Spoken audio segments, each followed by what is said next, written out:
So Slate is deathly afraid of my training stick. And you can see just picking it up, he's worried, right? And a lot of horses have experienced this, especially Slate, where we don't know exactly what his past is, how he's been worked with, what kind of trauma he's gone through. But who knows if somebody has whacked him with a stick, or especially with his aggression, right? A lot of people, the way they handle aggression with a horse is they start beating on that horse's face to push them away from them. So it's really important that we are methodical in introducing this to him. Now, I've used a steady stick with him throughout the training process. It's an extension of my arm to help keep me safe while I'm working with him, especially in the beginning. Like, he'd strike out, he'd come after you with those teeth, he'd charge at you.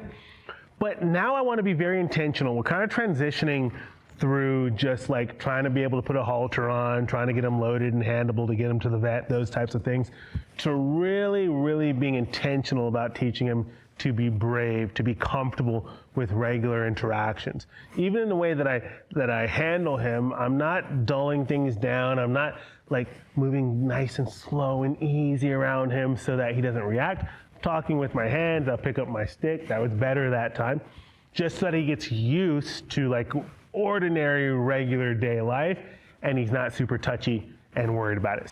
And then the other thing I want to say is the steady stick is different, right? So if there is a humane, safe stick to use with the horse, it's definitely this. So the cool thing about a steady stick is it has flex in there, right? So it helps to give some energy and clarity in your communication. So if I apply pressure, I can immediately snap back and take the pressure away at the right time. So it helps my timing to be more on point.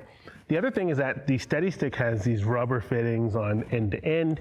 Even at the end of the string, it's got a rubber fitting here. So if you inadvertently whack or tap your horse, it's literally just gonna bounce right off of them. Versus traditional training whips, right? They're skinny. If you tap a horse with it, it can actually leave a welt on them. It's painful. This is not designed to hurt your horse. And the other cool thing about the steady stick is it weighs a fraction of what traditional training sticks weigh. And so if you've worked with a lot of training sticks, you actually end up hurting your wrist.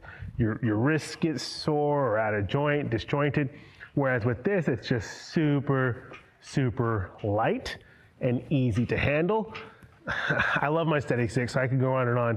But something else that's pretty cool is a lot of training sticks are much longer than the steady stick, right? And so the steady stick is a little bit shorter, so it makes it a lot easier to handle. And like, I'm a big guy, like I'm 6 foot plus, I'm 6'2", I got a long arm span. For a lot of people, I see people shorter than me, I see, itty bitty women, and they got these big old steady sticks, or not steady sticks, these big old training sticks, and they're like fumbling around and accidentally whacking their horse. And if I'm struggling with those big, long, traditional sticks, I know other people are too. So it's a lot, you don't have to have that much stick. It's not about, carrying a big stick and showing your horse who's boss.